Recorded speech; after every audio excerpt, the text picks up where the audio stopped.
ولا يؤسي نعم أولاد ولا يؤدي حقه المجتهدون الذي ليس لصفته حد معدود ولا نعت موجود ولا أجل ممدود الذي فطر الخلائق بقدرته ونشر الرياح برحمته ثم الصلاة والسلام على أشرف الأنبياء والمرسلين أبو القاسم مصطفى اللهم صل على محمد وعلى عترته طيبين الطاهرين المعصومين المظلومين ولعنة الدائم على أعدائهم أجمعين من الآن إلى لقاء يوم الدين.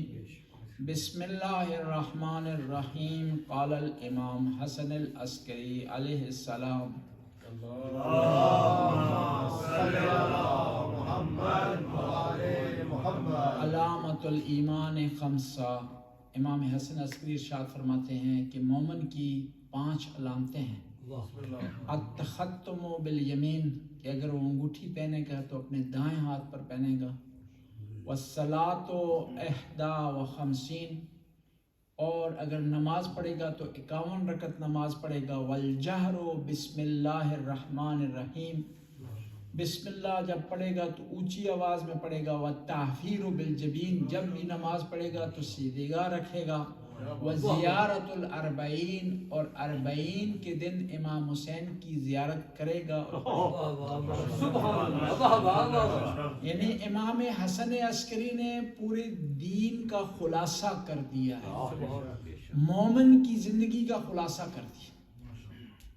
اب جو امامت کا نظریہ ہے یہ نظریہ اسلام کی علامت نہیں ہے، ایمان کی علامت ہے. کیا بات ہے. یہ ایک نظریہ صرف مومنوں میں پایا جاتا ہے امامت، ورنہ امامت ہر دوسرے مذاہب میں ہر آدمی کو لوگ امام کہہ سکتے ہیں. ہمارے ہاں پیش نماز بننے کے لیے بھی خاص شرائط ہیں، ہر آدمی پیش نماز نہیں بن سکتا. ہمارے لیے پیش نماز کے لیے پہلی شرط یہ ہے کہ حلال زادہ ہو، دوسری شرط یہ ہے کہ وہ بالغ ہو، اور بلوغ اس کو جسمانی بلوغ بھی اس کے پاس ہو اور نظریہ اور بصارت اور بصیرت کا بلوغ اس کے پاس ہو. پھر اس کے بعد شرط آتی ہے کہ اس کی قرات عربی کا تلفظ لہجہ اس کا صحیح ہو. امامت کا جو نظریہ ہے پیغمبر کی وفات کے بعد یہ شیعوں کے ساتھ مختص ہے. اب فرق کیا ہے امامت اور خلافت میں، اس پر تھوڑی بحث کریں گے اور پھر امام کی اس حدیث کی طرف آئیں گے کہ امام کے حکم کو ماننا کیوں ضروری ہے، امام کی بات کو ہم حدیث کا درجہ کیوں دیتے ہیں. ورنہ اہل سنت میں حدیث صرف محدود ہے پیغمبر کی بات تک، پیغمبر کے عمل تک، پیغمبر کی تقریر و تائید تک. ہم کہتے ہیں 14 معصومین کا کلام، ان کا عمل اور ان کی تائید حدیث ہے. وہ کہتے ہیں صرف پیغمبر پاک کی. امامت اور خلافت 2 مختلف نظریے، اور اس نظریے کی بیس یہ ہے کہ آیا پیغمبر کے بعد ہدایت کی ضرورت ہے یا نہیں امت محمدی کو، رہنمائی کی ضرورت ہے یا نہیں امت محمدی کو. اہل سنت کہتے ہیں نہیں، پیغمبر جب دنیا سے چلیں گے اس کے بعد رہنمائی کی ضرورت نہیں ہے، ہدایت کی ضرورت نہیں ہے، صرف حکومت داری کی ضرورت ہے، صرف سیاست کی ضرورت ہے، صرف نظام چلانے کی ضرورت ہے. ہم کہتے ہیں نہیں، صرف نظام چلانے کی ضرورت نہیں ہے. جو آدمی پیغمبر کی جگہ بیٹھا ہوا اس کے اندر پیغمبر جیسی خصوصیات ہونی چاہیے، تب معاملہ آگے چلے گا. کیونکہ انسان اس کو تربیت ملی ہے، اس کو ہدایت ملی، لیکن ابھی اتنا قابل نہیں ہوا کہ وہ اپنے آپ کو چلا سکے. 23 سال اس کے لیے کافی نہیں تھے. ہاں منصب تبدیل ہو سکتا ہے لیکن ہدایت نہیں رک سکتے.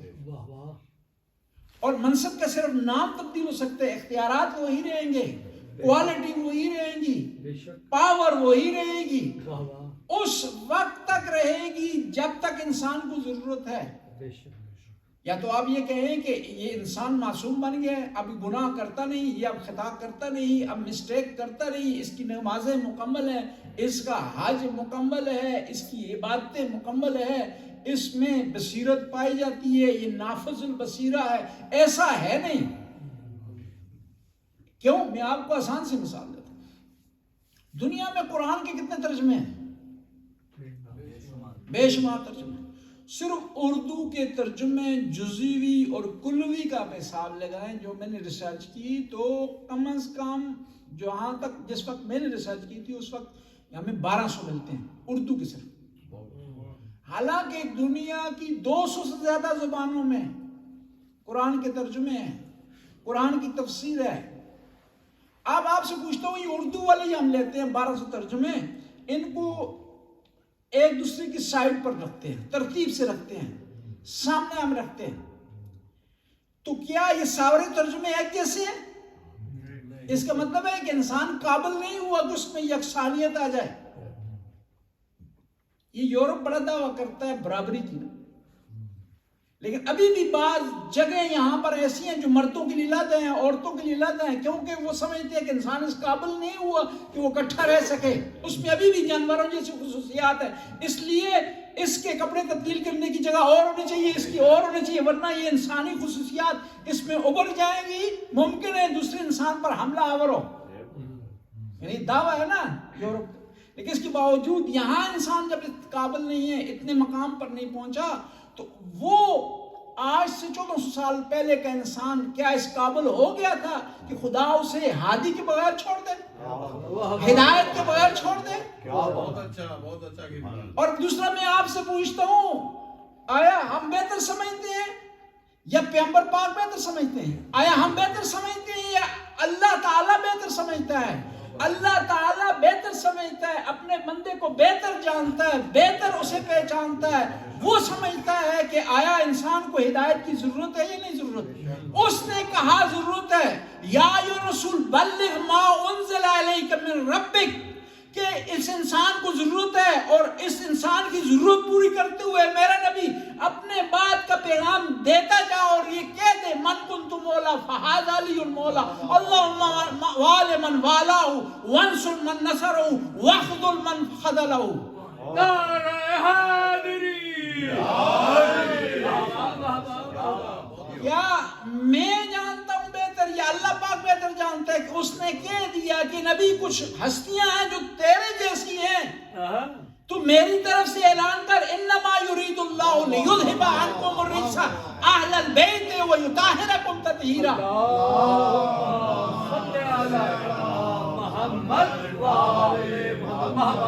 کوئی یہ نہ کہے کہ نبی چلے گئے، نبی علم غیب جانتے تھے، معصوم تھے، اب ان کے بعد کوئی ہے نہیں جو ان جیسا ہو جس کو ان کی جگہ پر بٹھایا جائے. قرآن نے کہہ دیا کہ ایک نہیں 5 اس نبی جیسے ہیں. بلکہ جبرائیل نے اعلان کر دیا کہ خدایا میرے سامنے ان کا تعارف کرو، مجھے پتا چلے کہ مجھے پانچوں میں ایک جیسی عصمت دکھائی دے رہی ہے. مجھے پتہ نہیں چلتا محمد کون ہے، مجھے ان پانچوں میں ایک جیسا علم غیب دکھائی دے رہا ہے، مجھے ان پانچوں میں ایک جیسی طہارت دکھائی دے رہی ہے، مجھے سمجھ نہیں آ رہی. تو خدا نے کہا یہ محمد ہے، یہ علی ہے، یہ فاطمہ ہے، یہ حسن ہے، یہ حسین ہے. اور پھر پیغمبر نے وہاں اکتفا بھی نہیں کیا بلکہ اپنی طرف سے بھی کہا یہ میرے پروردگار کی طرف سے تھا، انما یرید، یہ میری طرف سے ہے. حسین منی وانا من الحسین، میں حسین سے، حسین مجھ سے ہے. وانا علی من نور واحد، میں اور ہی ایک نور سے ہیں. اور پھر یہاں پر نہیں رکے، کہا فاطمہ تو بضعۃ منی، فاطمہ میرے جگر کا ٹکڑا ہے. اور لوگوں اگر ہدایت چاہیے نا جنت کی طرف تو ان الحسن والحسین سید الشباب اہل الجنہ ابوہما افضل منہما، کہ حسن حسین جنت کے جوانوں کے سردار ہیں اور ان کے والد گرامی ان دونوں سے افضل ہیں. نعرہ حیدری. بس انسان کو ہدایت کی ضرورت تھی. اب لوگ ہادی مکمل پیش نہیں کر سکے نا تو انہوں نے کہا ہدایت کی ضرورت ہی نہیں ہے. یہ بعض اوقات لوگوں کو خود علم نہیں ہوتا نا، اپنے علم کو چھپانے کے لیے کہتے ہیں مسئلہ ہے ہی نہیں. یہ کسی آدمی سے پوچھا بتاؤ کہ نوشت میں گونگلو کو کیا کہتے ہیں، یہ کیا کہتے ہیں، شلگم کو کیا کہتے ہیں؟ اس نے کہا گوروں کے پاس جو ہے پرانے زمانے میں شلگم ہوا ہی نہیں کرتے تھے. بھائی یہ کہو کہ مجھے نہیں آتا اس کا، یہ مجھے نہیں آتا اس کا معنی. یہ نہ کہو کہ شلگم ہوتے ہی نہیں تھے. کہا کہ بتاؤ کہ پیغمبر کے بعد کون ہے پیغمبر کی جگہ پر. یہ بجائے کہ یہ کہتے کہ فلاں ہستی ہے، کہنے لگے کہ پیغمبر کے بعد ہدایت کا سلسلہ ہی رک گیا. یہاں پر ایک سوال پیدا ہوتا ہے کہ نبوت کا سلسلہ کیوں رکا ہے؟ جی ختم نبوت کیوں آئی ہے؟ بسم اللہ. اب جن لوگوں کے پاس امامت نہیں تھی انہوں نے پتہ کیا کہا کہ انہوں نے مختلف نظریات پیش کیے. تبلیغی جماعت والوں نے کہا کیونکہ ہم آگے تھے اس لیے نبی کی ضرورت نہیں تھی. اب تبلیغی جماعت یہی کہتے ہیں نا کہ ہر زمانے میں ایک نبی آیا، دیکھیں امت محمدی میں، کیونکہ تبلیغی جماعت نے آنا تھا. جو کہتے ہیں جنہوں نے کیا کیا ہوتا ہے جی، چھوٹے بھائی کی شلوار اور بڑے بھائی کی قمیص. جی چھوٹے بھائی کی جی شلوار اور بڑے بھائی کا کرتا، جو شلوار تھوڑی اوپر پہنتے ہیں نا، چھوٹی پہنتے ہیں، وہ اس کا سائز کم ہوتا ہے، وہ اوپر دکھائی دیتی ہے. انہوں نے کہا کہ جو ہے اس لیے ختم نبوت کا مسئلہ پیش آیا ہے کیونکہ تبلیغی جماعت میں آنا تھا. جی تبلیغی جماعت میں آنا تھا. وہ پچھلے دنوں ایک تبلیغی جماعت والا پکڑا گیا، اس کے پاس وہ کیا تھی، جیکٹ تھی خودکش. یہ یعنی دیکھیں انسان کتنا گر جاتا ہے کہ بعض اوقات اسی سے نظریہ نکلا ہے نا کہ نبی ہم جیسا ہے. یہ بس دشمن آل محمد لعنت انہوں نے فائر صحیح نہیں کیا، مس ہو گیا.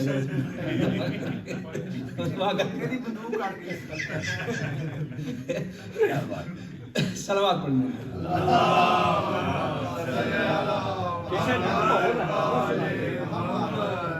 اور بعض لوگ جو اپنے آپ کو فلسفی کہتے ہیں انہوں نے کہا کہ انسان کو ابھی ہادی کی ضرورت نہیں ہے. دیکھیں نا بچہ جو ہے اس کو کسی حد تک، کسی ایج تک، کسی زمانے تک گائیڈنس کی ضرورت ہوتی ہے. یعنی وہ اس سے یہ ثابت کرنا چاہیے. یعنی دیکھیں نا کہ بچہ خود بات کو خود بھی کہنا چلنا شروع کر دیتا ہے. کسی ایج پہ پہنچتا ہے نا، ابو جی میں نے سمجھاؤ، جی کہتا ہے نہیں کہتا جی صحیح، بلکہ انسلٹ اپنی محسوس کرتا ہے. جب ایک سمجھدار آدمی کو سمجھانے کی آپ کوشش کرتے ہیں تو انسلٹ محسوس کرتا ہے. یعنی وہ کہہ رہے تھے کہ وہ جو فلسفی لوگ تھے مسلمانوں میں، انہوں نے یہ کہا کہ یہ انسان کی انسلٹ تھی کہ وہ اتنے کمال تک پہنچ گیا تھا. پھر اگر نبی جب بھیجا جاتا تو وہ کہتا کہ میں سمجھدار ہوں خدایا، اب میرے لیے گائیڈنس کی ضرورت نہیں ہے، میرے لیے گائیڈ کی ضرورت نہیں ہے، میرے لیے ہادی کی ضرورت نہیں ہے. میں آپ سے پوچھتا ہوں اگر انسان اتنا سمجھدار ہو گیا تھا، اتنا پڑھا لکھا ہو گیا تھا، اتنا بلوغ پر پہنچ گیا تھا، تو کم از کم اس نبی کو جس نے یہ ساری چیزیں سکھائی تھی، اسے سمجھدار بنایا تھا، بلوغ تک پہنچایا تھا، اسے ہدایت دی تھی، اسے قلم دعات دے دیتا. میں آپ سے پوچھتا ہوں ایک آدمی آپ کو ناروے لے آتا ہے، آپ کو روزگار دیتا ہے، آپ کو راستے دکھاتا ہے، آپ کو نارویجن سکھاتا ہے، یہاں سے کہاوت سکھاتا ہے، آخر میں جاتے ہوئے صرف ایک کہتا ہے کہ مجھے قلم دعات دے دو تاکہ میں اپنے لیے کوئی وصیت لکھ دوں، اپنے مال کی، اپنی اموال کی، اپنے رشتہ داروں کے لیے. تو کیا آپ اخلاق سے گھرے ہوئے نہیں ہوں گے کہ قلم دعات دینے سے منع کریں؟ کیوں نہیں؟ یہ عام آدمی کی بات ہے، عام آدمی کی بات ہے. اس کا مطلب ہے کہ انسان سمجھدار نہیں ہوا تھا، پڑھا لکھا نہیں ہوا تھا، اس میں بلوغ عقلی نہیں آیا تھا، اس میں سمجھداری نہیں آئی تھی، وہ اتنا آگے نہیں بڑھا تھا کہ اسے ہادی کی ضرورت نہ ہوتی، ورنہ اپنے موسم کو قلم دعات دے دیتا، اس کو لکھنے کی اسے اجازت دے دیتا. قلم دعات علامت ہے. صرف پیغمبر صلی اللہ علیہ وسلم دنیا کو بتانا چاہتے تھے کہ دیکھو میں نے اتنی تعلیم دی، اتنا میں ان کو سکھایا، میں نے ان کی تربیت دی، لیکن ابھی بھی یہ کمال تک نہیں پہنچے، ان کو ہدایت کی ضرورت ہے، ان کو ہادی کی ضرورت ہے. اس لیے امامت کا خدا نے سلسلہ جاری کیا. اس لیے خدا نے امامت کا تعارف کروایا. اور میں بعض کا ممکن ہے بعض لوگ کہیں کہ چلو آپ کی بات مان لیتے ہیں، ہادی کی ضرورت ہے. آپ ہادی کا نام امام رکھتے ہیں، ہم اس کا نام خلیفہ رکھ دیتے ہیں. نام رکھنے میں تو کوئی حرج نہیں. بعض ملکوں میں پریزیڈنٹ ہوتا ہے، بعض ملکوں میں وزیر اعظم ہوتا ہے، بعض ملکوں میں چانسلر ہوتا ہے. کام تو ایک ہی ہوتا ہے نا جی. کام کوئی مختلف ہو جاتا ہے؟ نہیں، ایک ہو جاتا ہے. ٹھیک ہے، آپ نے کہا ہادی کی ضرورت ہے، ہم مان جاتے ہیں کہ ہادی کی ضرورت ہے. آپ اس کا نام امام رکھتے ہیں، ہم اس کا نام خلیفہ رکھتے ہیں. ہم کہتے ہیں نام کی تبدیل کرنے کی بات نہیں ہے. بات یہ ہے کہ جو ہادی ہے پیغمبر کے بعد پیغمبر کی جگہ پر آیا ہے، اس میں پیغمبر جیسی خصوصیات آنی چاہیے. اور ہوا مشکلات ہوئی تو لوگوں نے پتہ کیا کیا، بجائے کہ ہادی ایسا پیش کرتے جو پیغمبر جیسا ہوتا، بلکہ کیا کیا، پیغمبر کے مقام کو کام کر دیا. کہ نہیں کہا، جب اس طرح پیغمبر جیسا پیش نہیں کر سکے، کہہ دیا کہ پیغمبر ہم جیسا ہے. یعنی بجائے کہ ایسے کو لاتے جو پیغمبر کی جیسا ہوتا، پیغمبر جیسا ہوتا، یہ کہہ دیا جب وہ لا نہیں سکے تو کہہ دیا کہ پیغمبر ہمارے جیسا ہے یا ہمارے لائے ہوئے جیسا ہے. لیکن مسئلہ تو حل نہیں ہوتا نا. مسئلہ تو زبانی قصے کہانیوں سے، مذاکرات سے، خیالات سے حل تو نہیں ہوتا نا. وہ تو مسئلہ اس طرح ہو جائے گا نا کہ وہ مشہور معروف مثال ہے، وہ پاکستان میں ہوتے ہیں وہ لوگ پوڈری، کیا کہتے ہیں، نشے انہیں کہتے ہیں جی جازی جی. وہ دو آدمی پوڈری بیٹھے ہوئے دیکھتے ہیں، صحیح. تو ایک پوڈری نے کہا کہ کل میں ساری دنیا خرید لوں گا. ظاہر خرید سکتا ہے وہی خرید سکتا ہے، اور تو کوئی نہیں خرید سکتا جی. تو دوسرے نے کہا میں بیچوں گا نا، تو کہاں سے خریدے گا؟ بیچوں گا تو تب خریدے گا نا. تو خیالات سے مسائل حل نہیں ہوتے.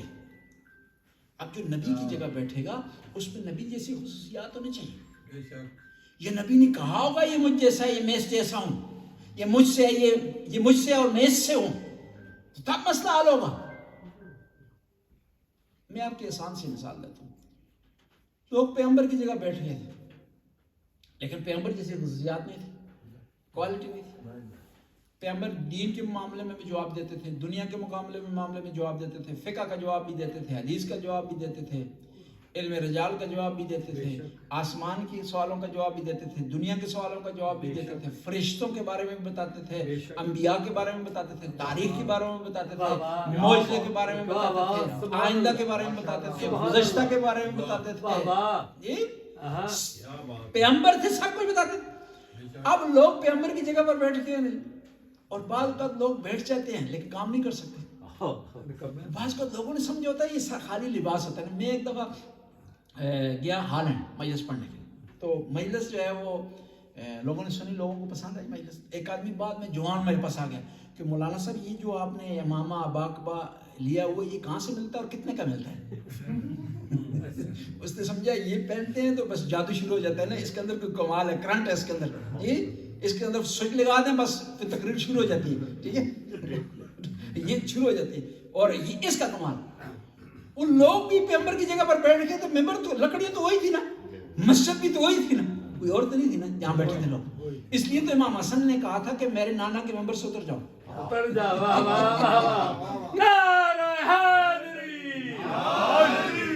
جگہ بھی وہی تھی، مسجد بھی وہی تھی، لباس بھی پیغمبر سے ملتا جلتا تھا، لیکن اندر صورتحال اور تھی.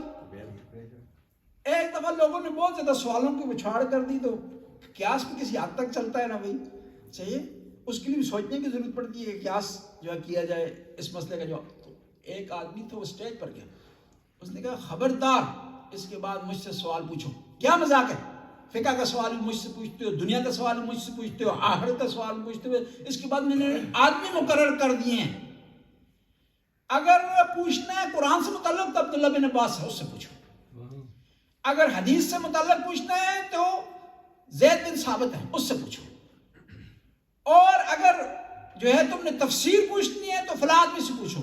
میں تمہارے خزانے پر بیٹھا ہوں، اس کا سوال مجھ سے پوچھو بس، اور اس کے بعد کوئی سوال مجھ سے پوچھو. سوال نہیں کرنا. ایک دفعہ کیا ہوا کہ ایک خلیفہ محترم تھے, ان کے پاس ایک آدمی کے سوال لے کر آیا, ان کو جواب نہیں آیا تو ساتھ بیٹھا ہوا آدمی اس نے جواب دے دیا نا. جس طرح ہوتا ہے ہم بعض کا سوال ہم لوگ ہم سے پوچھ رہے ہوتے ہیں, ساتھ بیٹھا ہوا چھوٹا مولانا جواب دے رہا جی چھوٹا نہیں اسے بڑا مولانا ہے. وہی مولانا سے پوچھا ہے, اس مولانا کا جواب دینے دو خواہ تم سے پوچھنا ہوتا تو وہ تم سے علیحدہ پوچھ لیتا. اب جس سے پوچھا ہے اسی سے جو لوگ یہ بتانا چاہتے ہیں کہ ہمارے پاس مولانا سے زیادہ علم ہے. وہ بعد وقت ہم جاتے تھے گاؤں میں تبلیغ کرنے کی, تو گاؤں میں ایک بزرگ آدمی ہوتا ہے نا ہر گاؤں میں, جس نے 4-5 سخت قسم کے سوال تیار کیے ہوتے مولانا کو دوران اس پہ جو ہے وہ روب ڈالنے کے لیے.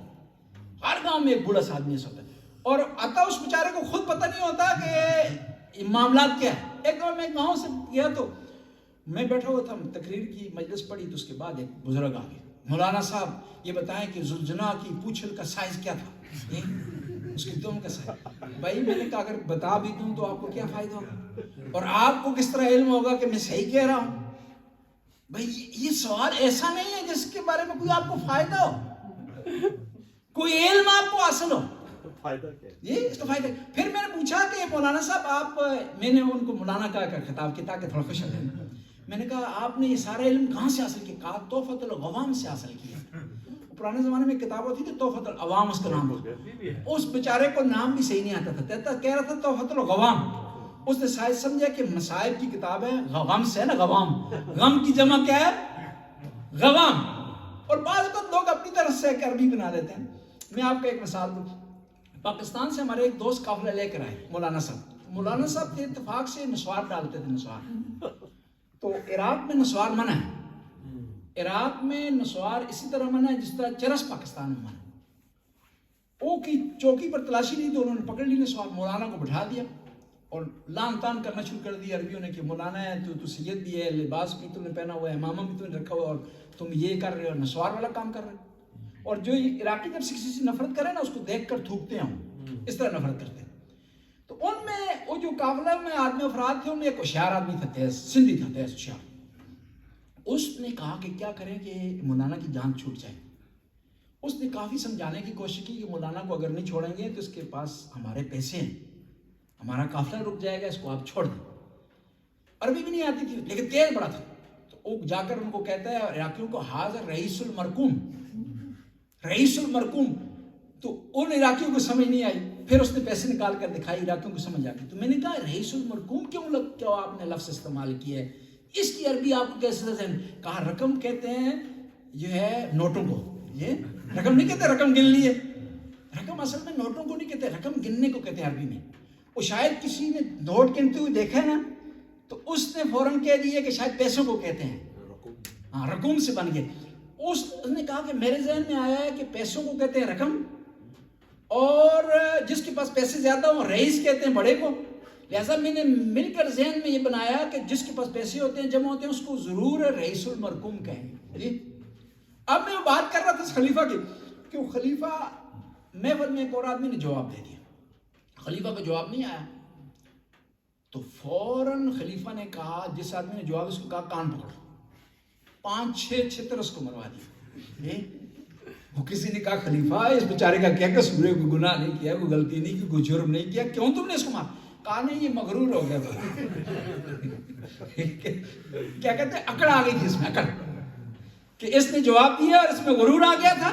اصل مسئلہ تھا کہ اس نے جواب کیوں دیے, مجھے الٹا سلٹا جواب دینے دیتا تاکہ میرا جواب برقرار. عمار یاسر پیغمبر کے بہت پیارے صحابی, بے شک, واہ واہ. اور شیعہ جو بھی پیغمبر کے پیارے صحابی سے محبت کرتے ہیں, عمار یاسر ہوں, سلمان فارسی ہوں, ابو ذر غفاری ہوں, مقداد ہوں, حذیفہ یمان ہوں, خزیمہ بن ثابت انصاری ہوں, سارے صحابہ سے پیار کرتے ہیں.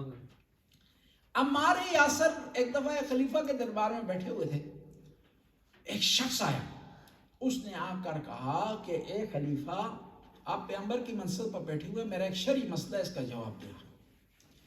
کہا یہ ہے کہ مسئلہ یہ ہے کہ مجھ پر غسل واجب ہوا اور پانی نہیں ہے, اب نماز کا وقت ہو گیا, میں کیا کروں؟ تو خلیفہ نے کہا پانی نہیں ہے, غسل واجب ہو گیا تو نماز چھوڑ دو, معاف ہے, چھٹی. یہ چھٹیاں کیونکہ خلیفہ شاید خود بھی نماز نہیں پڑھتا تھا، نکاح سے کوئی چھٹی کرا، بعض کا ایکسٹرا پڑھا دیتے تھے، بعض کا کہتے تھے پڑھو ہی نہیں جی، ایکسٹرا ہو جاتی تھی کہتے 2 ساڑھے والو جی، اور جس طرح ہوتا ہے نا بعض کا یہاں بھی بعض معاملات ہوتے ہیں تو بعض لوگ جو کیا کہتے ہیں نا 2 گھنٹے ایکسٹرا روزے میں اضافہ کر دیتے ہیں، ٹھیک ہے جی، کہتے ہیں کہ یہ 2 ہماری طرف سے احتیاط ہے کہ روزہ جو ہے وہ عام قانون کے مطابق مثلا 2 بجے بند ہو رہا ہے، وہ کہتے ہیں نہیں احتیاط کرو ایکسٹرا 12:30 بند کر دو جی، یہ 1.5 گھنٹہ ہماری طرف سے ایکسٹرا سے۔ تو وہ خلیفہ جو ہے نے کہا کہ نماز آپ کو معاف ہے، تو عمار یاسر وہاں کھڑے ہو گئے، انہوں نے کہا خلیفہ آپ غلط کہہ رہے ہیں، آپ کو یاد ہے میں اور آپ پیغمبر کی بارگاہ میں حاضر ہوئے تھے اور ہمارے ساتھ یہی مسئلہ پیش آیا تھا، غسل واجب ہو گیا تھا تو آپ نے نماز نہیں پڑھی تھی، میں نے کیا کیا تھا، میں نے جو ہے یہ اس میں مٹی میں کلبازیاں کھائی تھی تیمم کرتے ہوئے جی، یعنی وہ اس طرح کہ ہماری اثر پر غسل واجب ہو گیا، اب پیغمبر تشریف فرما نہیں تھے، چاہتے تھے کہ نماز قضا نہ ہو، پانی تھا نہیں، تو انہوں نے کیا تیمم اس طرح کیا تھا کہ کہیں دیکھا نا مٹی پڑی ہوئی صحرا میں تو آسانی سے وہاں کلبازیاں لی تاکہ غسل ہو جائے اس کا، جس پانی نہیں ہے تو مٹی کے ساتھ جو تیمم ہو جائے۔ تو پیغمبر نے فرمایا تھا دونوں نے غلط کیا ہے، تو پیغمبر نے فرمایا تھا نماز نہیں چھوٹ سکتی، نماز پڑھنی ہے، پانی نہیں ہے تیمم کر لے، لیکن تیمم کا یہ طریقہ کار نہیں ہے کہ آپ کیا کریں کلبازیاں کھائیں، بلکہ ہاتھ زمین پر ماریں اور نیت غسل کی کریں، تیمم بدل از غسل، تیمم کی 2 قسمیں نا، بدل الوضو ہے، بدل الغسل، جب آپ وضو آپ نے کرنا ہے، وضو آپ پر واجب ہے نماز کے لیے، طریقہ کار تیمم کا وہی ہے لیکن نیت میں فرق ہے، اور اسلام نیت پر ہے، عمل پر نہیں ہے، عمل پر ہوتا تو ہر نماز کے لیے غسل کرنا پڑتا جی۔ وہ ایک آدمی بعض لوگ ہیں نا وہ وضو میں کیا کرتے ہیں جی، پاؤں کا مسح نہیں کرتے، پاؤں کیا کرتے ہیں دھوتے ہیں، ہم احترام کرتے ہیں سب کو، ہر کسی کا اپنا نظریہ اپنا خیال ہے، اپنے امام کو فالو کرتے ہیں، ہم جو ہے وہ ولیوں کے اولیاء سید الاولیاء امام علی کو فالو کرتے ہیں، وہ کسی کو بھی فالو کرتے ہیں، نعرہ حیدری، ہم امام جعفر صادق کو فالو کرتے ہیں۔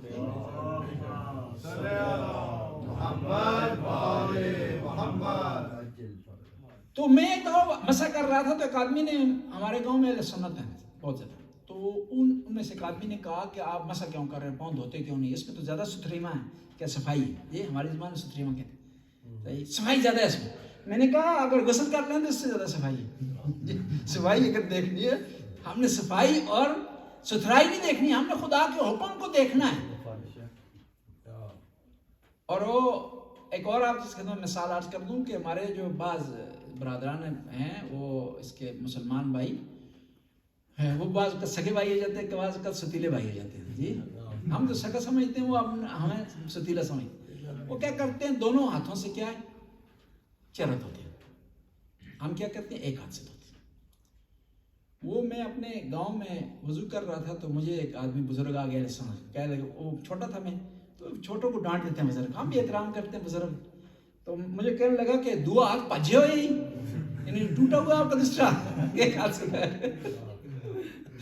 تو بعض کا آئمہ مدد کرتے ہیں، میں نے کہا پجے نہیں ہے، لیکن ہمارے امام نے بتایا ہے کہ یہ بایاں ہاتھ نا یہ ہر جگہ استعمال نہیں کیا جاتا، اور ہم بڑا احترام کرتے ہیں چہرے کا، اس ہاتھ کو چہرے پر نہیں لگاتے جس کو کسی اور جگہ کے لیے استعمال کرتے ہو، کسی اور پروگرام کے لیے استعمال کرتے ہیں، لہذا اس لیے ہم دائیں ہاتھ استعمال کرتے ہیں، یہ کہا نا خاموش۔